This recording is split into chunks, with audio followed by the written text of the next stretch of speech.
Iya, selamat pagi anak-anakku yang terkasih. Di dalam nama Tuhan Yesus Kristus, kita bersyukur pada saat pagi hari ini kita boleh ada semua karena kebaikan Tuhan. Dan setelah kita berdoa, sama-sama kita akan simak pembelajaran kita pada saat pagi hari ini. Baiklah nak, kita masih berbicara tentang human rights, yaitu hak asasi manusia. Apa yang akan kita bahas pada saat pagi hari ini? Perhatikan, yaitu hak asasi manusia dalam perspektif iman Kristen. Kita akan mempelajari apa sih HAM dalam perspektif iman Kristen. Berikutnya kalian perhatikan di sini nak. Nah, di sini kalian melihat apa yang akan kita bahas, yaitu siapa sih Allah kita. Kalian perlu mengenali siapakah Allah. Sang Bapa, yaitu Dia adalah Sang Pencipta, nak. Allah yang menciptakan langit dan bumi. Allah juga yang menciptakan manusia.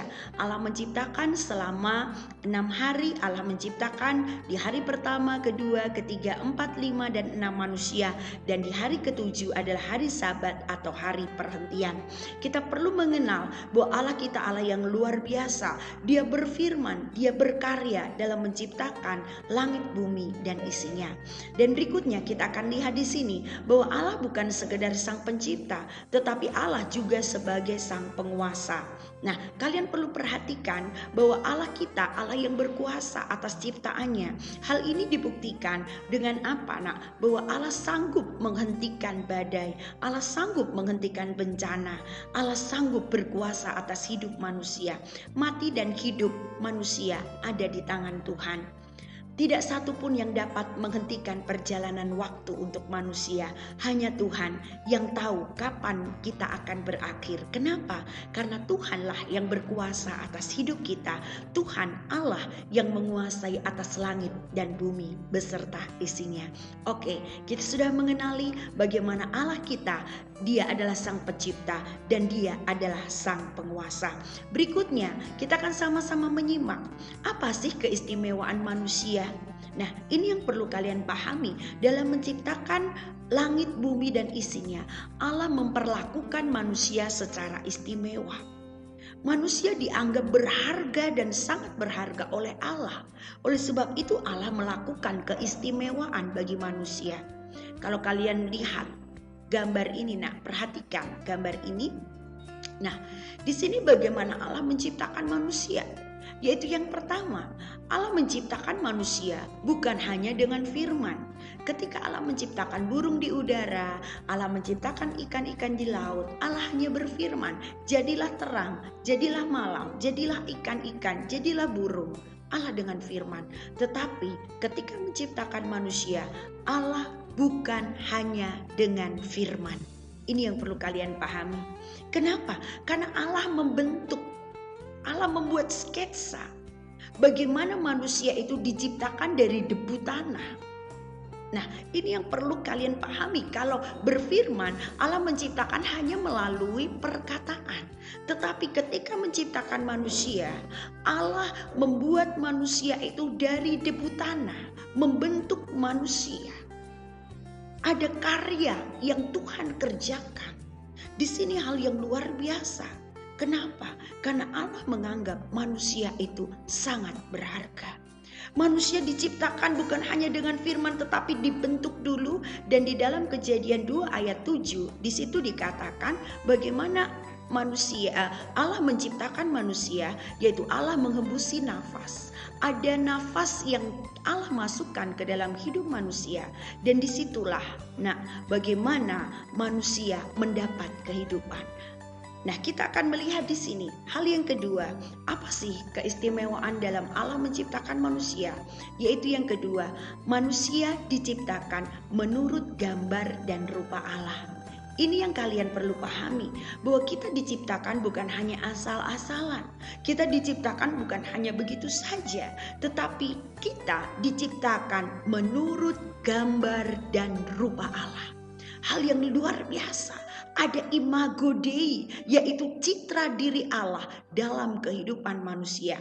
Seperti yang tadi Bu Ilu katakan, Kejadian 2 ayat 7 berkata, ada satu hembusan nafas Allah yang dimasukkan ke dalam hidup manusia. Artinya apa? Bahwa manusia mendapatkan sesuatu yang dari dalam diri Allah, yaitu citra diri Allah. Ini yang perlu kalian pahami nak, bahwa dalam setiap kehidupan kita ada citra diri Allah. Oke, next berikutnya kita akan melihat. Kalian perhatikan di sini anak ya. Nah, apa sih dari hasil yang kita sudah bahas tadi? Apa hak asasi manusia dalam perspektif iman Kristen? Pengertian hak asasi manusia dalam perspektif iman Kristen itu apa? Kalian perhatikan. Yang pertama, HAM merupakan kedaulatan Allah yang universal. Jadi hak asasi manusia itu merupakan pemberian Allah, merupakan anugerah Allah. Dan anugerah Allah yang kenapa? Karena Allah memiliki kedaulatan penuh atas kehidupan manusia beserta bumi dan isinya. Khususnya di dalam HAM, bagaimana HAM ini merupakan kekuasaan Allah, kedaulatan Allah yang universal. Universal berbicara tentang secara menyeluruh. Allah tidak memandang suku bangsa, Allah tidak memandang warna kulit, Allah juga tidak memandang agama, tetapi Allah memberikan hak asasi manusia kepada semuanya secara universal. Kenapa? Karena itu adalah bentuk kedaulatan Allah. Allah yang berkuasa, Allah yang berdaulat atas hidup manusia. Ini perlu kalian camkan bahwa setiap kita, setiap manusia memiliki hak asasi manusia, dan hak asasi manusia itu merupakan bentuk kedaulatan Allah yang universal bagi seluruh umat manusia. Oke, kalian bisa pahami ya untuk bagian yang pertama. Next, di bagian yang kedua, apa sih HAM dalam perspektif iman Kristen? Yang kedua, HAM merupakan perwujudan imago Dei. Tadi Bu Ilu sudah sampaikan, apa sih imago Dei? Imago Dei adalah citra diri Allah. Jadi nak, di dalam HAM, hak asasi manusia, itu adalah perwujudan citra diri Allah yang ada di dalam kehidupan kita.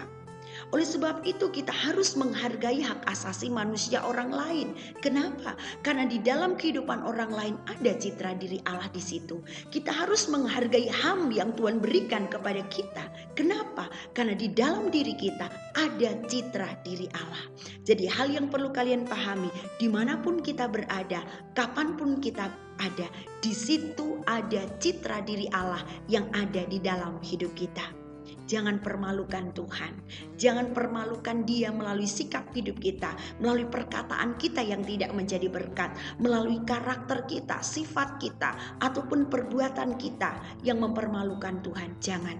Karena apa? Karena di dalam setiap diri kita ada citra diri Allah, ada imago Dei, dan HAM, hak asasi manusia, merupakan perwujudan citra diri Allah yang ada dalam kehidupan kita. Oleh sebab itu nak, bagaimana Allah sangat menghargai HAM, Allah sangat menjunjung tinggi adanya HAM. Terlebih kita sebagai ciptaannya, kita pun harus menjunjung tinggi, kita pun harus menghargai HAM di dalam kehidupan kita. Oke, next berikutnya.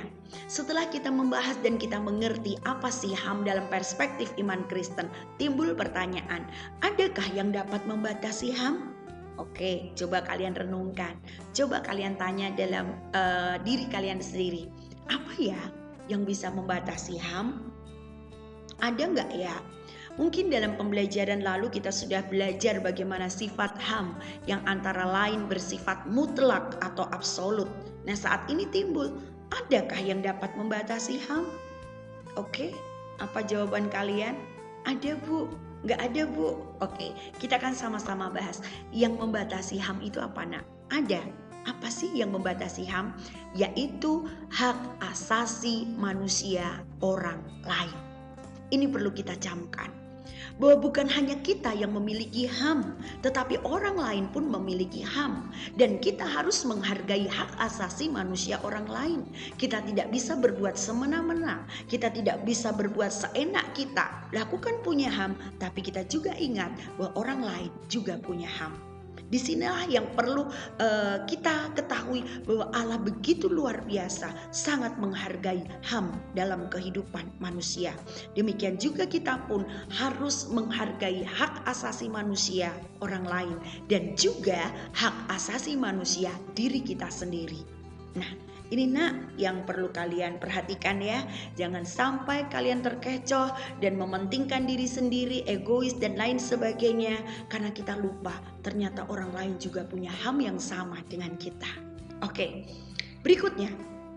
Tentu di dalam pelaksanaan HAM terjadi apa yang namanya pelanggaran HAM atau penyimpangan HAM.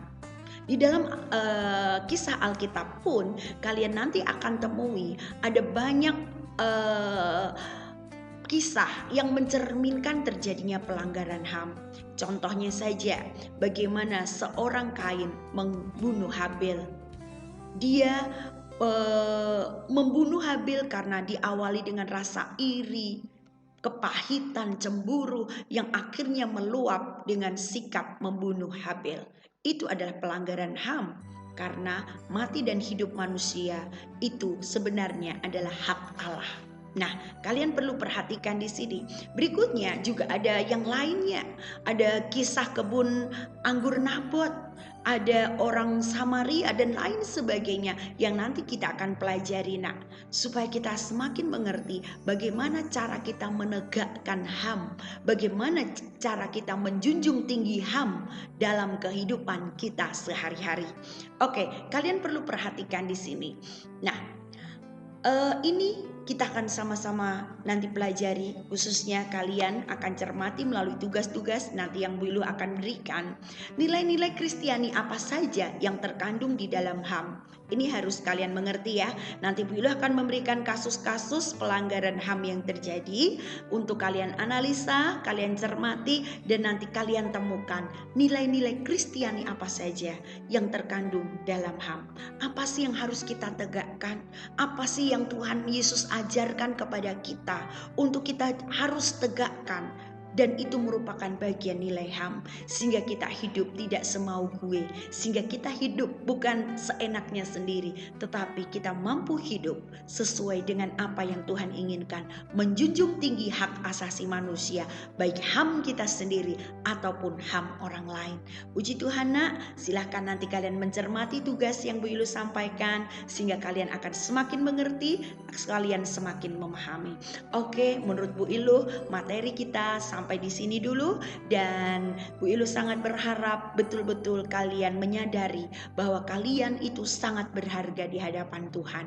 Tidak ada di antara kita yang paling jelek, yang paling tidak berharga, tidak. Kita semua berharga di hadapan Tuhan. Oleh sebab itu, lakukan yang terbaik. Hargai dirimu, hargai orang lain. Itu yang Tuhan mau. Kenapa? Karena dalam setiap diri kita ada citra diri Allah. Cerminkan hal-hal yang baik. Wujudkan nilai-nilai ilahi yang ada dalam kehidupan kita. Puji Tuhan, itu saja yang Bu Ilu bisa sampaikan. Terima kasih, kalian terus belajar, semangat belajar, dan kalian terus mendekat kepada Tuhan yang memiliki daulat atas hidup kita. Selamat pagi dan Tuhan Yesus memberkati.